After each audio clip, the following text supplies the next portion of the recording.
Fred VanVleet took on a much larger role in the Toronto Raptors offense over the first 10 games of the season while Pascal Siakam was sidelined following shoulder surgery. But can Siakam's return actually help VanVleet's fringe all-star case? I'll show you how right now.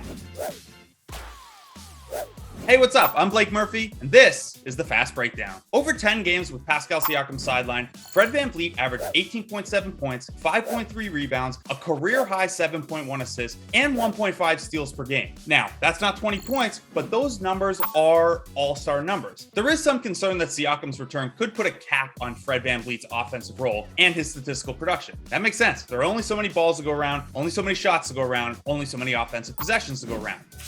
Fred VanVleet with and without Pascal Siakam. Since 2019-2020, including the playoffs, Fred VanVleet's usage has jumped from 21.6% when he plays with Siakam to 26.5% when Siakam's on the bench or out of the lineup. So how can Siakam's return actually help? Well, that lies in efficiency. In general, there's a bit of a usage versus efficiency trade-off. The more possessions you're using, the harder it is to maintain efficiency on those. We mentioned that if you're taking up 26% of the possessions, the defense is going to be keyed in on you. Well, that's going to be Siakam now, which means a little less focus on VanVleet. It also allows VanVleet to utilize one of his best skills, which is movement off the ball and catch and shoot shooting. The ball in Siakam's hands frees VanVleet to do that a little bit more. I mentioned VanVleet's usage jump when Siakam's not on the floor with him. Well, VanVleet's true shooting percentage, which is a field goal percentage adjusted for the value of free throws and three-point shots, also drops when Siakam's on the court with him, going from 54.9% to 52.4%. That's about the difference between Pascal Siakam last year and Stanley Johnson last year. VanVleet getting off the ball and thriving isn't unique to Siakam. Siakam just happens to be the player that he has the most experience and chemistry with doing that. We've already seen early on this year that he could do it a little bit with OG Anunoby and with rookie Scottie Barnes. Here's an example of just that from the Cleveland Cavaliers game last Friday. Here, Precious Achiuwa is empowered to bring the ball up the floor in transition after he corrals the defensive rebound. That's something that not every team would let their center do, but we're going to see why the Raptors want him to do that. Not only have three Raptors gotten way ahead on the play by the time Achiuwa corrals that defensive rebound, VanVleet doesn't have to slowly bring the ball up the court and face Darius Garland one-on-one. He can come in with a head of steam, and when Achiuwa goes into that dribble handoff to get VanVleet the ball, Garland is not only guilty of having been caught ball watching a little bit, but he's also got a really difficult screen to navigate there. After VanVleet gets the ball, he's attacking a scrambled defense that immediately collapses to the paint. Here he's got a tough decision. He does have the edge a little bit, but he knows that rookie defensive standout Evan Mobley is close by and can probably contest that shot at the rim. He also has OG Anunoby to kick the ball out to as a second option. Notice too that VanVleet doesn't stop moving. He heads right for that corner around additional bodies, never giving Darius Garland a chance to reset or the defense to recalibrate after having collapsed to the paint. Two other small things here. First, VanVleet appears to touch Scottie Barnes on the hip a little bit. I don't know if that's the rookie just needing a little heads up that, hey, your responsibility on this play now is to seal Dean Wade in the paint, not let him switch out onto Fred VanVleet. You also see then, as soon as VanVleet comes around that screen, the second OG Anunoby begins to look left, VanVleet's hands are up, presenting a passing target. He's trying to make this as easy as possible for OG, who tends to go right a little better than he goes left, and while a good playmaker, isn't quite the level of Siakam making these kind of reads. Once OG hits Fred with the pass, you see OG and Scottie Barnes basically form a wall around the paint, so no Cav can get out to contest VanVleet's now open corner three. That's a great use of VanVleet on and off the ball. He gets the ball with a head of steam, makes a good read and a good pass, and then keeps moving to get himself open once again.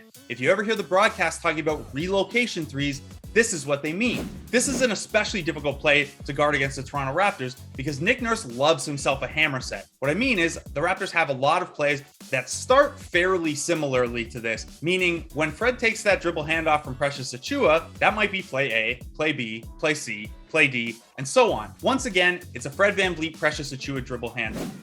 This time, instead of Fred getting off the ball and passing to OG, who's lifted up out of the corner, and then Fred himself continuing the route into the corner, it's OG who slides down into the corner, and it's Scottie Barnes who sets the screen that keeps OG Anunoby open for that hammer pass from Fred VanVleet. The shot doesn't drop, but you can see how two different plays that start in a very similar fashion can cause the defense to make a couple of tough decisions at a couple of high pressure points within their defense. Siakam's return. Pascal Siakam can be an amplifier for these plays. He's a better scoring threat than anyone on the Raptors. He's a more advanced playmaker at this stage than OG Anunoby or Scotty Barnes. And him and Fred VanVleet have chemistry together, going back not just to the championship year, but to their 905 championship year back in 2016-2017. In Siakam's return against the Brooklyn Nets on Sunday, he only tallied 1 assist. That doesn't really do it justice. You don't get an assist, for example, if you set Fred VanVleet up for a 3 and he gets 3 free throws instead.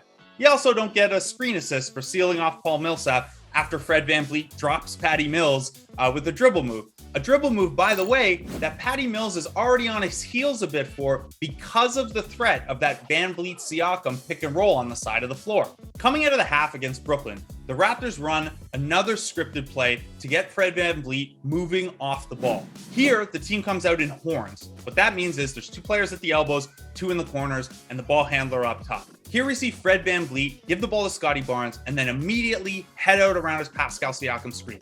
Siakam pops out above the 3-point line. Now, in earlier seasons when Pascal Siakam shot the 3-point shot better, that would be an even bigger threat. Instead, Siakam's mostly just handling here.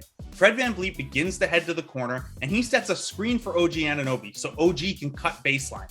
Already here you're seeing some tough decisions for the defensive players like Bruce Brown and Kevin Durant. Barnes is also heading to the corner, leaving some confusion as to what the design is here. Notice here too, another big value with VanVleet being off the ball. He pins Kevin Durant with this screen.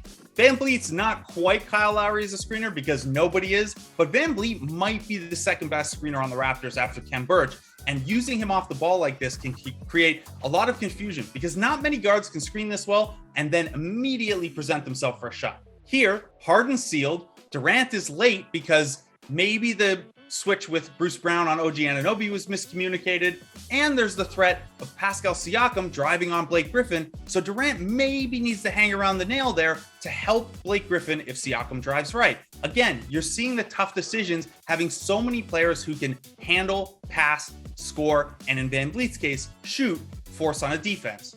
Siakam makes the pitch to VanVleet, and then he immediately seals Harden, who had recovered to that point as well.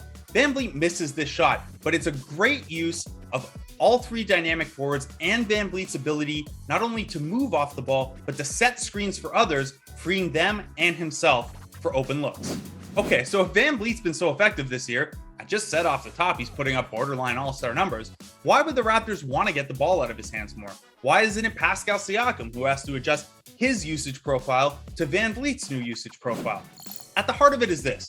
The Raptors don't have a ton of shooting, and VanVleet is an excellent catch-and-shoot and movement shooter. You want to leverage the skills of each player on the floor in a way that maximizes the whole, not just maximizes their own counting stats. And VanVleet off the ball opens up a lot for Siakam, Barnes, and Anunoby, and it lets VanVleet potentially have a more efficient shot mix. So if you're looking at Fred VanVleet's all-star case, Siakam's return might take the ball out of his hands just a little bit more. Maybe the counting stats come down just a little bit, but VanVleet projects to be much more efficient, and the Raptors should be a little bit better, or a lot better, with Pascal Siakam back in the mix. As Fred VanVleet told William Liu on the Raptors show this week, when it comes to all-star considerations and things like that, it's the wins that are most important. So I'm sure VanVleet is willing to sacrifice a possession or 2 per game if it helps the Raptors score more efficiently and gets his true shooting percentage up in the process. I'm Blake Murphy, and this has been the Fast Breakdown.